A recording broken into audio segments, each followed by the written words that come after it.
قرآن حکیم، سیرت النبی صلی اللہ علیہ وآلہ وسلم، احادیث مبارکہ، فقہی مسائل کا بیان اور بہت کچھ انشاءاللہ تعالی جید علماء کرام کے ساتھ۔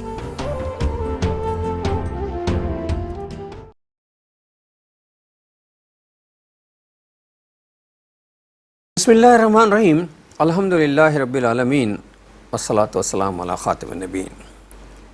ناظر محترم، پروگرام سیرت النبی صلی اللہ علیہ وآلہ وسلم کے ساتھ آپ کا میزبان ڈاکٹر محمود غزنوی حاضر خدمت ہے۔ میرے ساتھ تشریف فرما ہے ہم سب کے پسندیدہ اسکالر جناب شجاع الدین شیخ۔ نبی محترم صلی اللہ علیہ وسلم پر کروڑوں درود و سلام ہوں۔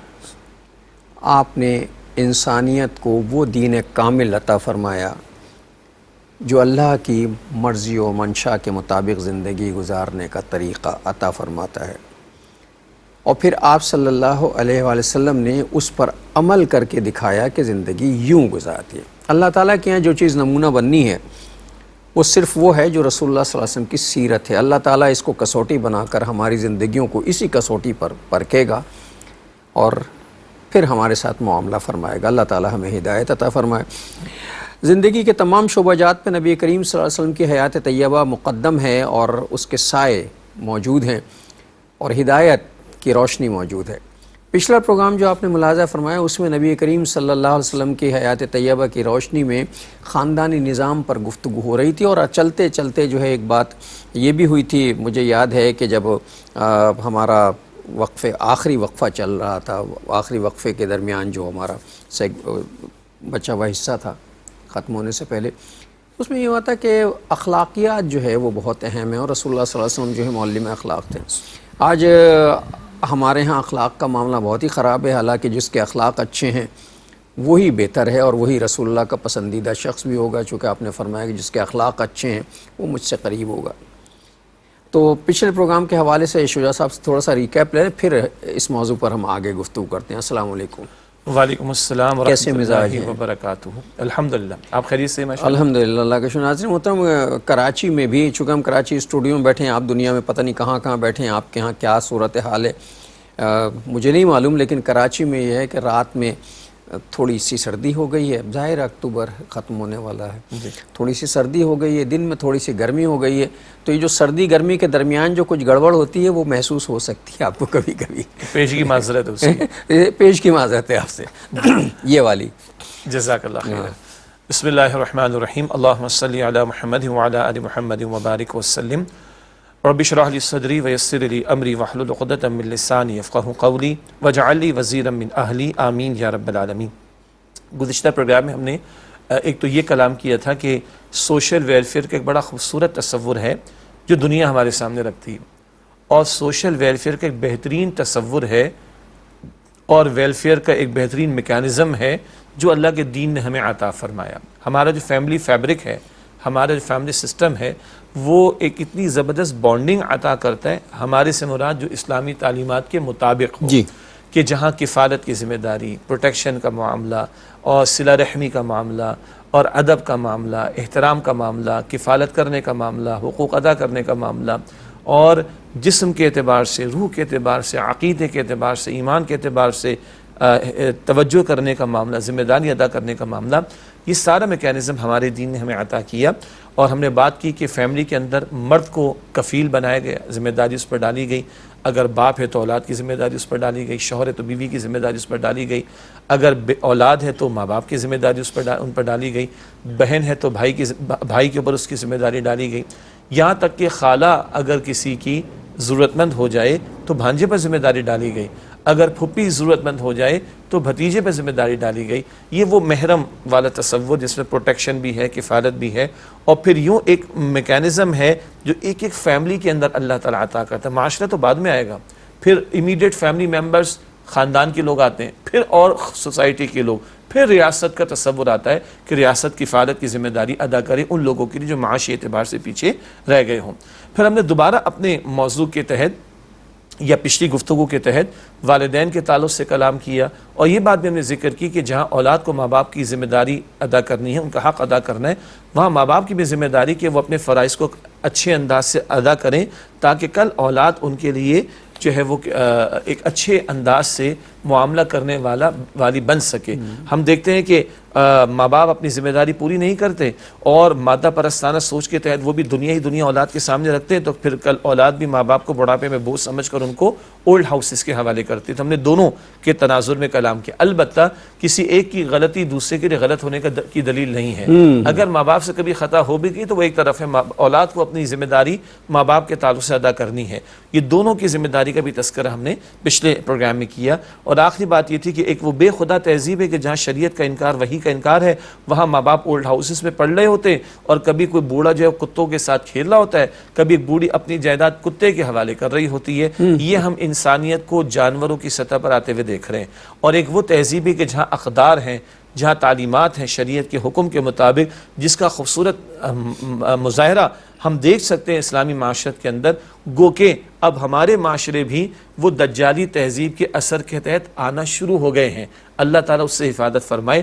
البتہ جو ہمارا فیملی فیبرک بچا ہے اس کو بچانا، اس کو مضبوط کرنا ہماری دینی ذمہ داری ہو. ایک بات یہ ذکر کی تھی، ہم رسول اکرم علیہ السلام کے بہترین اخلاق کے بیان پر واہ واہ تو کہتے ہیں اور بات بھی صحیح ہے، سبحان اللہ کہتے ہیں، بالکل ٹھیک، مگر ہم اپنے گریبانوں میں بھی تو جھانکیں، ہم جو ان کے نام لیوا ہیں ہمارے اخلاق کیسے، ہمارا کردار کیسا ہے. تو یہ تعلیمات سے واہ واہ کرنے کے لیے، سبحان اللہ کہنے کے لیے اور بیان کر دینے کے لیے اور کانفرنس یا مجالس یا محافل یا پروگرامز کنڈکٹ کرنے کے لیے فقط نہیں، یہ بھی کیا جائے تاکہ نالج کو امپارٹ کیا جا سکے، مگر یہ سب کچھ اس لیے کہ ہمارے عمل میں وہ اخلاق اور رویے نظر آئیں. اللہ مجھے بھی توفیق دے، ہم سب کو عمل کی توفیق عطا فرمائے. آمین.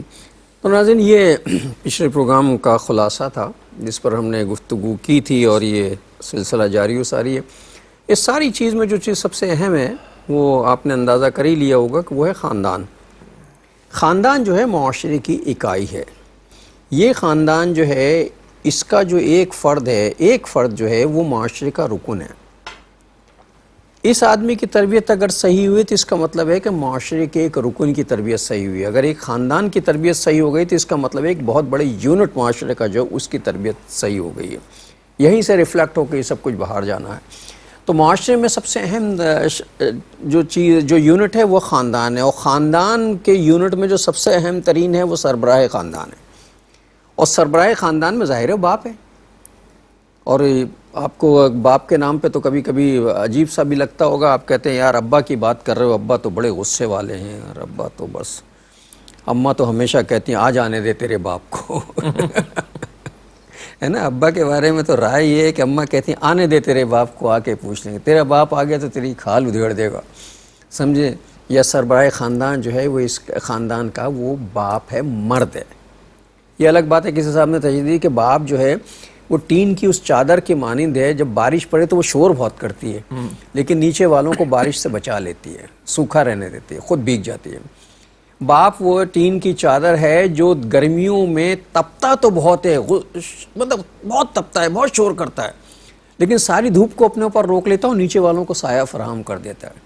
یہ اس کا رویہ ہے. تو اگر وہ شور بھی کرتا ہے، اگر وہ تپتا بھی بہت زیادہ ہے، تپنے سے مراد گرم بھی بہت زیادہ ہو جاتا ہے، اکثر گرم ہوتا ہے، تو یہ دیکھیے کہ باہر کی تپش لے کر وہ گھر میں داخل ہوا ہے تو تپا ہوا تو ہوگا، وہ چیخے گا بھی، چلائے گا بھی، لیکن پروٹیکشن تو دے رہا ہے نا. تو خاندان کا وہ کہ چیخنا چلانا نہیں چاہیے، اس کا معاملہ بھی اخلاقیات سے تعلق رکھتا ہے. ایسا نہیں ہے کہ باہر ساری اخلاقیات جھاڑ کے گھر میں آئیں تو تپے ہوئے آئیں. اخلاقیات کی جو بات ہوئی ہے وہ چونکہ رسول اللہ صلی اللہ علیہ وسلم بہترین نمونہ ہے. رسول اللہ سے زیادہ مصروف کوئی نہیں تھا، لیکن آپ جب گھر میں آتے تھے ایک سربراہ خاندان کی حیثیت سے تو آپ کا رخ ہی تبدیل ہوتا تھا. بالکل. اب اس پر ہم آج گفتگو کا آغاز کرنے کہ حضور صلی اللہ علیہ وسلم سربراہ خاندان ہیں اور مثالی سربراہ خاندان کے، جنہوں نے اپنی دعوت دین کے ساتھ ساتھ خاندانی نظام کو بھی ایک روشنی عطا کی. الحمدللہ صلی اللہ علیہ وآلہ وسلم. ڈاکٹر صاحب بات کو آگے بڑھا لیتے ہیں اور اب ہم باقاعدہ یوں کہیے کہ سیرت النبی صلی اللہ علیہ وسلم کے بیان کے ذیل میں ہم نے کچھ موضوعات ٹاپک وائز گفتگو میں لانے کی کوشش کی، جیسے رسول اللہ علیہ السلام بحیثیت داعی، رسول اللہ علیہ السلام بحیثیت داعی انقلاب صلی اللہ علیہ وسلم ہم نے کلام کیا. تو اب ہم سمجھ رہے ہیں کہ اب ہم چاہ رہے ہیں کہ ایک باقاعدہ موضوع کے تحت ہم کلام کریں، رسول اللہ صلی اللہ علیہ وسلم بحیثیت سربراہ خاندان. اچھا، اس سے پہلے کہ حضور کے اعمال کا اسپیسیفکلی ہم مزید تذکرہ کریں، پہلے خاندان کے یونٹ کی اہمیت کو جان لیں اور مرد کو سربراہ بنایا گیا، یہ بھی ایک اہم نقطہ ہے، اس کو بھی سمجھنا میں سمجھتا ہوں کہ ضروری ہے۔ دو بات۔ اچھا، اب یہ قطع کلامی ہوتی ہے، یہ اس لیے بھی ضروری ہے کہ ہم نے جب والدین کے حوالے سے بات کی تھی کہ تو اولاد کے لیے کی تھی کہ اولاد والدین کی طرف توجہ، اب سربراہ خاندان کی حیثیت سے ہم اس گھر کے مرد کے لیے بات کر رہے ہیں کہ جو اس گھر کا سربراہ ہے اور رسول اللہ صلی اللہ علیہ وسلم سے اسے ہدایت ملی، تو اب ہمارا معاملہ سارا اس کے گرد گھومے گا جو اس گھر کا ذمہ دار ہے، بڑا ہے۔ اچھا، پہلے تو خاندان کی ویلیو کیا ہے؟ ہم کہتے ہیں معاشرتی نظام، اور خاندان معاشرے کی اکائی ہے، بیسک یونٹ ہے۔ اچھا، معاشرہ عربی زبان کا لفظ ہے، عشر یا عشر 10 کو کہا جاتا ہے، یعنی 10 گھرانے کسی ایک علاقے میں ایک جگہ مل کر رہیں تو چھوٹا سا معاشرہ وجود میں آتا ہے۔ اب ان کے رشتے بھی ہوں گے، شادی بیاہ کا معاملہ بھی ہوگا، خوشی غمی بھی ہوگی، لین دین بھی ہوگا، نوکری کا معاملہ بھی آئے گا، کاروبار کا معاملہ بھی آئے گا، تو پھر تعلیمات کی ضرورت ہے۔ پھر اگلی بات ہے کہ اگر بیسک یونٹ مضبوط ہوگا تو معاشرہ مضبوط ہوگا، ریاست مضبوط ہوگی، اور اگر بیسک یونٹ ہی تباہ ہو جائے تو بات ہی ختم۔ اچھا، خاندان وجود میں آتا ہے نکاح کے ذریعے، ایک مرد اور ایک عورت کا نکاح کے بندھن کے ذریعے ملاپ، یہ ہے نکاح، اس سے نسل وجود میں آتی۔ اب تو جو زنا کرتے ہیں تو نسل کہاں سے وجود میں آئے گی، خاندان کہاں سے بنے گا؟ جو آج LGBTQ ہم جنس پرستی کے گندے عمل کی دعوتیں پوری دنیا میں چل پڑی اور جن کو مسلم معاشروں میں بھی تھوپنے کی کوشش کی جا رہی ہے، ان گندے کاموں کے نتیجے میں خاندان تو نہیں بنے گا تو معاشرے تو برباد ہو گئے، کس بات کی ریاست چلائیں گے؟ اور بھگت بھی رہے ہیں وہ لوگ، نکاح کا انکار ہو رہا ہے، LGBTQ+ کی باتیں ہو رہی، ہم جنس پرستی کی گندگی کی باتیں ہو رہی، اور زنا کو عام کیا جا رہا ہے، نکاح کو ختم کیا جا رہا ہے، تو فیملی ہی نہیں ہوگی تو فیملی سسٹم کیا بنے گا؟ خاندان ہی نہیں ہوں گے تو کون سا معاشرہ اور کون سی ریاست کی ترقی، کون سی اسپیس وار کی تیاری، کس کے لیے ہو رہا ہے سب کچھ؟ تو آپ ہمیں سمجھنا چاہیے کہ معاشرے کا بیسک یونٹ خاندان کس قدر اہم۔ اور دلچسپ بات دیکھیے، قرآن کریم میں سب سے زیادہ ہدایات فرد کے لیے، کیوں؟ اصل تو فرد ایک انسان سے اللہ کی مخاطبت ہے، اور فرد ہی کا اصل مسئلہ آخرت کا ہے، کیوں؟ ہر بندہ اکیلے اللہ تعالیٰ کے جواب دے گا قیامت کے ایک دن۔ وقفہ لیں، بالکل بجا۔ ناظرین ایک وقفہ لیتے ہیں، چونکہ اب ہمارا خاندانی نظام کے حوالے سے ایک بہت اہم موضوع شروع ہو گیا ہے، تو وقفے کے بعد آتے ہیں، پھر یہیں سے انشاءاللہ کنٹینیو کرتے ہیں۔ السلام علیکم ورحمۃ اللہ وبرکاتہ، ویلکم بیک ناظرین۔ وقفے کے بعد پروگرام سیرت النبی صلی اللہ علیہ وآلہ وسلم میں آپ کا خیر مقدم ہے، جہاں سے ہم نے پروگرام چھوڑا تھا ہم وہیں سے دوبارہ شروع کر رہے ہیں۔ جزاک اللہ خیر ڈاکٹر صاحب۔ تو بریک سے پہلے میں عرض کر رہا تھا کہ سب سے زیادہ ہدایات قرآن کریم میں فرد کے بارے میں، کیوں؟ دین کا اصل مخاطب، اصل ایڈریسی فرد ہے، کیوں؟ کل ہر ایک نے اپنا جواب خود دینا ہے۔ چنانچہ قرآن پاک فرماتا ہے سورہ مریم کی آیت نمبر 95 میں وَكُلُّهُمْ آتِهِ يَوْمَ الْقِيَامَةِ فَرْدًا، ہر ایک اکیلے اللہ تعالیٰ کے سامنے قیامت کے دن پیش ہوگا۔ تو قرآن کریم میں اگر ہم نمبر آف انسٹرکشنز کی بات کریں، ہدایات کی تعداد سب سے زیادہ کس موضوع پر ہے؟ فرد کے بارے میں۔ فرد سے آگے بڑھے تو خاندان وجود میں آتا ہے۔ سب سے زیادہ ہدایات قرآن کریم میں اجتماعی معاملات میں وہ خاندان کے بارے میں، کیوں؟ سیاست بعد میں، معیشت بعد میں، معاشرت بعد میں، خاندانی نظام پہلے۔ تو قرآن کریم، اچھا اجتماعیت کی پہلی سیڑھی کیا ہے؟ گھر ہے۔ تو گھر کے بارے میں، فیملی کے بارے میں، اجتماعی امور کے بارے میں سب سے زیادہ ہدایات قرآن پاک میں ہمیں خاندان کے بارے میں ملتی۔ ایک تو میں یہ چاہ رہا تھا کہ خاندان کی اہمیت کا اندازہ ہو، دوسرا اللہ تعالیٰ نے مرد کو قوام بنایا ہے، اس کا بھی تذکرہ قرآن پاک میں ہے۔ سورہ نساء آیت نمبر 34 میں ہے، سورہ نساء آیت نمبر 34، الرجال قوامون علی النساء، مرد عورتوں پر قوام ہے۔ اس جملے کو بڑا عجیب انداز سے کچھ لوگوں نے پیش کیا ہے، مرد خواہ کی مردانگی میں آ کر اس کا مس کوٹ کرتے ہیں، اور عورتیں نا علمی یا لا علمی کہیے، لا علمی کی وجہ سے خواہ پریشان ہوتی ہیں، لیکن سمجھ لیا جائے اس بات کو، پریشان بھی ہوتی ہیں، اور اللہ معاف کرے کچھ ایسے جملے بھی ادا کرتی ہیں جو یہ قرآن کا حکم ہے، ایک ایسے جملے بھی ادا کرتی جو مردوں، جس کے ذمہ دار مرد ہی ہوتے ہیں، ایسے کرتی ہیں جو کفری حد تک ہو جاتے ہیں۔ جی، یہ اللہ تعالیٰ کا کلام، سورۃ النساء آیت نمبر 34 الرجال قوامون علی النساء، مرد عورتوں پر قوام ہے۔ قوام کا ایک ترجمہ حاکم، بالکل ٹھیک ہے، ابھی عرض کر دیتے ہیں۔ بعض نے کہا قوام کا ترجمہ ذمہ دار، بالکل ٹھیک ہے۔ تو حاکم بھی اگر ترجمہ کریں وہ بھی ذمہ دار، تو وہ بھی ذمہ دار، جزاک اللہ خیر. وہ بھی ذمہ دار ہی ہے نا، حاکم ہی تو ذمہ دار ہے. جی، اور حدیث مبارک میں سید القوم خادمہم، قوم کا سردار قوم کا خادم ہوتا ہے. کس معنی میں حاکم؟ ریاست کا حاکم، رعایا کی مادی حاجات کو بھی پورا کرنے کا ذمہ دار اور روحانی حاجات کو پورا کرنے کا ذمہ دار. گھر کا قوام اور حاکم مرد ہے تو بیوی کی کفالت، اولاد کی کفالت اس کے ذمے. عورت پر کمائی کی ذمہ داری شریعت میں نہیں ڈالی گئی. اچھا، اسی آیت میں آگے الفاظ ہیں، یہ قوام کیوں بنایا گیا مرد کو؟ بما فضل اللہ بعضهم علی بعض وبما انفقوا، اسی کے بعض کو بعض اعتبارات سے اللہ تعالیٰ نے بعض پر فضیلت دی ہے، اور وبما انفقوا اسی کے وہ خرچ کرتے ہیں. نکاح کے بارے ہم نے کئی مرتبہ بات کی ہے، نکاح کا معاملہ ضرورت مرد عورت دونوں کی، لیکن نکاح میں سارے خرچے کس کے ذمے؟ شوہر کے ذمے. نکاح خواہ کی فیس شوہر نے دینی، ولیمہ شوہر نے کرنا ہے، اور جہیز کا تصور کوئی نہیں عورت کے گھر والوں کے لیے، شوہر نے انتظام کرنا ہے کفالت کا، اور مہر بھی شوہر نے دینا ہے. جی. کل اولاد پیدا ہوگی تو شوہر نے ذمہ داری پوری کرنی ہے، انفاق کرنے کی، مال خرچ کرنے کی. تو اللہ فرما رہے کہ مردوں کو قوام بنایا. کیوں؟ اللہ نے بعض کو بعض پر فضیلت دی بعض اعتبارات سے، اور اسی کے وہ اپنے مالوں کو خرچ کرتے ہیں. آپ کی اجازت سے ایک اور نقطہ بھی خواتین حضرات سمجھ لیں. دنیا میں کوئی یونٹ لے لیں، ہر یونٹ میں ٹاپ پر ایک اتھارٹی ہوتی ہے. ایک ہوتا ہے. اسکول ہے، ٹیچر بہت ہوں گے، پرنسپل ایک. کالج ہے، ٹیچرز بہت ہوں گے، پرنسپل ایک. یونیورسٹی ہوگی تو بھائی پروفیسرز بھی بہت ہوں گے، وائس چانسلر ایک ہوگا. کوئی ادارہ ہوگا، بہت سارے ڈائریکٹرز ہوں گے، مینیجنگ ڈائریکٹر ایک ہوگا. ایک ریاست ہوگی، وزراء بہت ہوں گے، وزیر اعظم ایک ہوگا. کائنات ہے، مخلوق بہت ہے، خالق ایک ہے، چلانے والا ایک ہے. یہ توحید کا درس ہے. تو دو اگر برابر برابر کے اختیار رکھنے والے کے ادارے میں بٹھا دیں تو ادارے کا ادارہ چل ہی نہیں سکتا، چل ہی نہیں سکتا. تو اس لیے مرد کو اوپر رکھا، لیکن ذمہ دار بنا کر، مادی حاجات بھی اور روحانی حاجات بھی.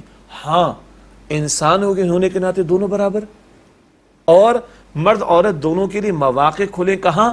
اللہ کو راضی کرنے کے لیے، اپنی اصل زندگی آخرت بنانے کے لیے. یہ میدان دونوں کے لیے کھلا ہے، اور عین ممکن ہے کوئی عورت مرد کے مقابلے میں زیادہ متقی پرہیزگار ہو کر جنت کے زیادہ درجات کو حاصل کر لے. وہ میدان کھلا ہے، لیکن انتظامی چلانے کے لیے معاملہ مرد کو اوپر رکھا. باپ اتھارٹی اس کے پاس، شوہر اتھارٹی اس کے پاس.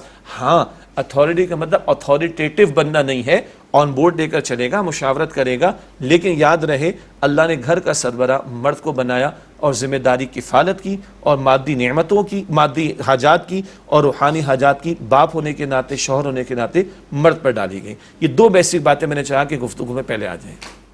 اچھا، یہ جو کچھ کانسیپٹ آتا ہے نا کہ صاحب وہ مرد جو ہے اسے قوی بنا دیا ہے اور مرد کو ہم پہ مسلط کر دیا ہے. ہماری خواتین میں سے بیشتر خواتین کہتی ہیں مرد کو مسلط کر دیا ہے. بھائی پہلی بات تو یہ کہ اللہ تعالیٰ نے کیا، ہم کیا کریں؟ نہ مرد اس میں کچھ کر سکتا، نہ عورتیں اس میں کر سکتا. دوسری بات یہ کہ جو مسلط کیا ہے اس میں کبھی اگر ٹھنڈے دل سے سوچا جائے تو نقصان تو مرد کا ہی ہے، فائدہ تو عورت کا ہی ہے. اس میں عورت تو اپنے ریلیکس ہے، اسے کچھ نہیں کرنا ہے، جو کچھ کرنا ہے اس کا وہ کرنا ہے. بھگتو جا کے، دھوپ جھیلنی ہے تو تم جھیلو، بارشوں میں جانا ہے تو تم جاؤ. آپ کو کیا کرنا ہے؟ آپ کو تو آملیٹ کھانا ہے نا. بارش سے موسلا دھار تو انڈے لینے کون جائے گا؟ آپ کو تو صرف حکم دینا جاؤ انڈے لے آؤ. اب بارش میں جانا اسے ہے، لانا اسے ہے، کرنا اسے ہے. تو ذمہ داریاں اصل میں جس کو قوی بنایا، ذمہ داریاں اس کی زیادہ ہیں. جس کے رتبے ہیں سوا، اس کی سوا مشکل ہے. اس اعتبار سے اگر لیا جائے تو بہت خوبصورت بات ہے کہ گھر سبحان اللہ حال مردوں کے حوالے ہے. کماؤ، معیشت کا پہیہ چلاؤ، گھر والوں کی کفالت کرو، یہ ساری معیشت کے دھندوں کو چلاؤ، یہ ساری باہر کی دھوپ کو اور پیاس کو، مشقتوں کو جھیلو. حال مردوں کے حوالے اور مستقبل عورتوں کے حوالے. نیپولین کہتا تو بڑا اچھا لگتا تھا لوگوں کو، تو مجھے بہترین مائیں دو. ہاں، میں تمہیں بہترین ہے. جی، تو کہاں ہیں مائیں آج؟ کوئی ایک انسٹیٹیوٹ، کوئی ایک ادارہ ہے اس پاکستان میں جو ماں بننا سکھاتا ہو ایک عورت کو؟ کوئی ایک سرٹیفکیٹ کورس ہے؟ نہیں ملے گا آپ کو. اتنی بڑی ذمہ داری وہ عورت کے حوالے کی گئی. حد تو یہ ہے، کسی مولانا عطا اللہ شاہ بخاری رحمۃ اللہ نے بڑے بزرگ گزرے، تو ان سے کسی لڑکی نے سوال کیا کہ حضرت یہ کیا بات ہے کہ اللہ تعالیٰ نے جب بھی رسول بنایا تو مرد کو بنایا، عورت کو نہیں بنایا، تو ہماری کوئی ویلیو نہیں ہے، کہ ہماری کوئی قدر ہی نہیں؟ بڑوں کو اللہ تعالیٰ نے حکمت دی ہوتی. بڑی پیاری بات کی، بیٹا مرد رسول بنتے تھے، مرد رسول بنتے تھے، عورت رسول جنتی تھی۔ عورت کا مرتبہ تو پھر بھی بڑا۔ ہر نبی ماں کی گود میں پیدا ہوئے سوائے آدم علیہ السلام کے، ان کے ماں باپ دونوں نہیں، حتیٰ کہ عیسیٰ علیہ السلام کے والد نہیں مگر والدہ ان کی بھی بی مریم علیہ السلام، ہر نبی ماں کی گود میں پیدا ہوئے۔ یہ اتنا بڑا معاملہ اعزاز ہے۔ ابھی ایک صاحب نے میرا ایک انٹرویو لیا، انڈین مسلم ہے، مسقط میں ہوتے ہیں، تو انہوں نے کچھ اسلاف کے ہمارے ماضی قریب کے ہمارے استاد ڈاکٹر اسرار صاحب کا بھی ذکر کیا اور حضرات کا بھی۔ دیکھیں نا مردوں نے اتنا کام کیا، مرد اتنے باہر نکل کے انہوں نے کام کیا اور اتنا امت کا کام کیا۔ میں نے کہا میرے استاد بھی کسی ماں کی گود میں پیدا ہوئے تھے اور ان کے استاد بھی کسی ماں کی گود میں پیدا ہوئے تھے اور ان کے استاد بھی کسی ماں کی گود میں پیدا ہوئے تھے۔ بھول نہ جانا یہ ان ماؤں کا اتنا بڑا کنٹریبیوشن بھی ہے۔ اچھا، ماؤں کی گود میں بھی پیدا ہوئے تھے، اور یہ کام کرنے کے لیے جو سہولت اور یکسوئی چاہیے تھی وہ بھی کسی عورت نے دی تھی جی، اور جو تربیت چاہیے تھی، سپورٹ دی تھی چاہیے تھی، وہ بھی کسی عورت نے دی تھی۔ وہ ماں بھی ہوتی ہے اور پھر وہ بیوی بھی ہوتی ہے۔ میں بیوی کی بات کر رہا ہوں نا، کہ یہ جو سپورٹ دیا، اگر بیوی جو ہے اگر رسی کھینچ کے رکھتی ہر وقت، دھنیا لیتے آنا اور دہی لیتے آنا پر الجھا کے رکھتی، تو اتنے بڑے بڑے کام نہیں کر سکتے تھے۔ اس کا مطلب ہے کہ قربانی اگر ان حضرات کی خدمات ہیں تو اس کے پیچھے قربانی عورت کی بھی موجود ہے۔ تو اللہ تعالیٰ ہمیں توفیق دے کہ، اور جن خواتین نے اس مسئلے، بلکہ چھوڑیں ہماری خواتین، میں دعوت دیتا ہوں اس وقت ہمارے ویورز کو، جتنی ریورٹڈ مسلم عورتیں ہیں، ریورٹڈ جنہوں نے اسلام قبول کیا، اور یہ بھی آپ کو معلوم ہے اگر اگلے ایک گھنٹے میں ایوریج بتا رہا ہوں، اگر کہیں 1000 عورتیں پوری دنیا میں، 1000 انسان یا لوگ دنیا میں اسلام قبول کریں گے، 1000، ان میں 700 عورتیں ہوں گی۔ جی، کیوں؟ آخر پروٹیکشن ہے۔ سبحان اللہ، وہ اسلام کو پڑھ کر آ رہی ہیں۔ ہم تو اسلام کے دعوے دار بنے ہوئے نا، اگر اسلام کو پڑھ کر وہ آ رہی ہے تو کہتی اس قدر خوبصورت دین جس نے اتنی پروٹیکشن ہمیں عطا کی ہے، اور ان عورتوں کو سمجھ آئی ہمیں تو کھلواڑ بنا دیا گیا، ہمیں تو شمع محفل بنا کر لوٹ لیا گیا، برباد کر دیا گیا۔ تو اگر 1000 لوگ اگلے ایک گھنٹے میں اسلام قبول کریں گے، 700 ان میں عورتیں ہوں گی، 70% عورتیں ہوں گی۔ کیوں؟ ان کو اسلام کی ان تعلیمات نے کھینچ لیا۔ بڑی عورتیں باہر نکل کر اپنے حقوق کی بات کرتی ہیں، یہ کرتی ہیں، وہ کرتی ہیں، اور آزادی کی بات کرتی ہیں۔ اب تو نکاحوں کا بھی انکار ہو رہا ہے، اور بڑھاپا آتے تو کہاں جاتی ہیں؟ شیلٹر ہوم میں۔ شیلٹر ہوم کہتے ہیں یہ شیلٹر ہوم، میں تو شیلٹر ہاؤس کہتا ہوں اس کو، اولڈ ہوم نہیں، اولڈ ہاؤس کہتا ہوں۔ یہ اولڈ ہاؤس بنانے والے بھی مرد ہوتے ہیں، چلانے والے بھی مرد ہوتے ہیں، ان کے لیے چندے اکٹھے کرنے والے بھی مرد ہوتے ہیں، ایڈمنسٹریشن کرنے والے بھی مرد ہوتے ہیں۔ بتاؤ یہ انجام بہتر ہے، یا تمہیں ایک مرد کی، ایک شوہر کی پروٹیکشن مل جاتی، یا تم بوڑھی ہوتی تمہیں ایک بیٹے کی، جوان بیٹے کی، اپنے پیارے سے بیٹے کی پروٹیکشن مل جاتی؟ مردوں کے ہاتھوں میں جا کے تم نے پلنا تھا بڑھاپے میں جا کر، یہ سے پہلے بھی تو تم اگر ڈیورس کا معاملہ بھی کرتی ہو اور خلا کا معاملہ بھی کرتی ہو تو تمہارا مقدمہ ایک مرد ہی لڑ رہا ہوتا ہے، ایک مرد جج ہی عام طور پر فیصلے دے رہا ہوتا ہے۔ یہ زیادہ بہتر بات ہے یہ ایک مرد کی پروٹیکشن تمہیں مل جائے، اور ایک نہیں کئی مردوں کی پروٹیکشن۔ بیوی ہے تو شوہر کی، بیٹی ہے تو باپ کی، بہن ہے تو بھائی کی، ماں ہے تو بیٹے کی، درجن بھر مردوں کی پروٹیکشن، درجن بھر مردوں کی پروٹیکشن لینا ضروری ہے۔ اور پوچھنا چاہیں ان عورتوں سے پوچھیں جو ہماری طرف فقط دعوے دار نہیں ہیں اسلام کی، بلکہ انہوں نے اسلام کو پڑھا اور اسلام کی خوبصورت تعلیم نے ان کو اٹریکٹ کیا، وہ اسلام قبول کر رہی ہیں۔ ناظرین ایک وقفہ لے لیں، آپ کہہ رہے ہوں گے کہ معاملات ذرا بگڑتے جا رہے ہیں، جذباتی ہو رہے ہیں، وقفہ لے لیں پھر آ کے بات کرتے ہیں۔ السلام علیکم ورحمۃ اللہ وبرکاتہ، ویلکم بیک ناظرین۔ وقفے کے بعد پروگرام سیرت النبی صلی اللہ علیہ وآلہ وسلم میں آپ کا خیر مقدم ہے۔ ابھی جو بات ہو رہی تھی، اصل میں مسئلہ یہ ہے کہ یہ ایک فلسفی اور ایک سائیکالوجسٹ ہے، ماہر نفسیات، سیگمنٹ فرائڈ۔ یہ سیگمنٹ فرائڈ کی تھیوری ہے۔ سیگمنٹ فرائڈ کہتا ہے کہ اپنے کاروبار کو اگر چمکانا ہے اور کرنا ہے اور لوگوں کو اٹریکٹ کرنا، چونکہ ایڈورٹائزنگ میں ایک چیز ہوتی ہے اٹریکشن، کس طرح اپنی طرف راغب کیا جائے، وہ کہتا ہے اگر راغب کرنا ہے تو اس کے لیے صرف مخالف جنس کو استعمال کرو۔ چنانچہ یہ وہ ایک بھیڑ چال شروع ہو گئی، اور ہم نے جو ہے خواتین کو مخالف جنس کے طور پہ استعمال کرنا شروع کیا اپنے کاروبار کو فروغ دینے کے لیے۔ یہ بات عورت کی سمجھ میں نہیں آئی، وہ بیچاری سمجھی کہ یہ شانہ بشانہ لا رہے ہیں، یہ مجھے تکریم دے رہے ہیں، مجھے معاشرے میں برابری کا مقام نہیں دے رہے۔ وہ اپنی، معاف کیجیے گا برا لفظ کہہ رہا ہوں، اپنی نظروں کی ہوس اور اپنی اندر کی گندگی کو تسلی دے رہے ہیں، اور خواتین کو باہر لانے کے بعد اپنے کاروبار کو فروغ دے رہے ہیں، اس کے علاوہ کچھ نہیں کر رہے۔ آپ نے بالکل اس وقت بریک کے بعد جو ابتدا میں بات کی تھی نا مردوں کے تعلق سے، ذرا اس کا ایک اور اینگل بھی ذہن میں رکھیں۔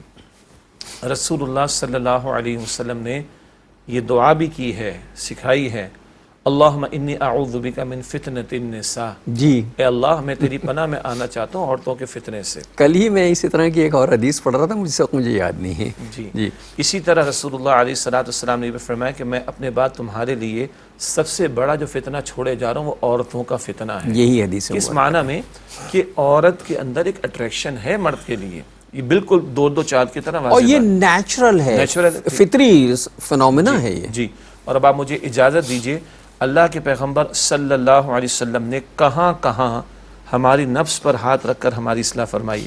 ناظرین یہ باتیں بیان نہیں ہوتی، لیکن ایک اور حدیث سن لیں، لا حیا فی الدین، دین کا مسئلہ بیان کرنے میں، دین کی بات بیان کرنے یا پوچھنے میں کوئی جھجک نہیں ہونی چاہیے، جب موقع آیا تو بیان ہو۔ پہلی بات میں نے کیا عرض کی، حضور نے دعا سکھائی صلی اللہ علیہ وسلم، اللہم انی اعوذ بک من فتنۃ النساء، اے اللہ میں تیری پناہ میں آنا چاہتا ہوں عورتوں کے فتنے سے۔ دوسرا آپ نے فرمایا کہ میں اپنے بعد تمہارے لیے سب سے بڑا جو فتنہ چھوڑے جا رہا ہوں وہ عورتوں کا فتنہ۔ کیا مطلب کہ انسان مرد کے اندر ایک فطری خواہش اللہ تعالیٰ نے رکھی اور ایک اٹریکشن ہے اپوزٹ جو بھی جینڈر ہے مخالف جنس کے اندر جو آپ نے لفظ استعمال کیا۔ اللہ کے پیغمبر علیہ السلام نے یہ بھی فرمایا جس نے وہاں سے نگاہ بچائی اور ہٹائی، جس نے وہاں سے نگاہ ہٹائی اور بچائی جہاں نہیں جانی چاہیے، اللہ اس کو ایمان کی مٹھاس عطا فرمائے گا۔ اب اگلی بات ہے جو ہمارے بیان میں نہیں آتی مگر آنی چاہیے، ساری دنیا بے پردگی، بے حیائی، فحاشی اور یعنی زنا کی دعوت، گندے کام، فیشن انڈسٹری، عورت کی تذلیل، یہ ساری باتیں کر رہی ہے، تو یہ باتیں بیان کرنے میں کس بات کی جھجک ہے آج مسلمانوں کو؟ اللہ کے پیغمبر نے فرمایا صلی اللہ علیہ وسلم، تمہاری نگاہ کہیں پڑی کسی عورت پر، نامحرم پر، اور تمہارے دل میں کوئی ارادہ پیدا ہو گیا، جاؤ اپنی زوجہ سے تعلق قائم کرو۔ اللہ اکبر کبیرہ۔ یہ کیوں بتایا جا رہا ہے؟ تاکہ تمہارا یہ جذبہ جائز طریقے پر صحیح مقام پر پورا ہو۔ اور میں آپ کو وثوق سے کہتا ہوں کہ اگر 100 افراد سے پوچھیں گے نا ابھی آپ، تو شاید 99 نے یہ بات آج تک نہیں سنی ہوگی۔ اصل مسئلہ یہ ہے کہ یہ باتیں کبھی حیا کے نام پر اور کبھی ویسے ہی غیر ضروری سمجھ کے اللہ معاف کرے بیان نہیں کی جاتی۔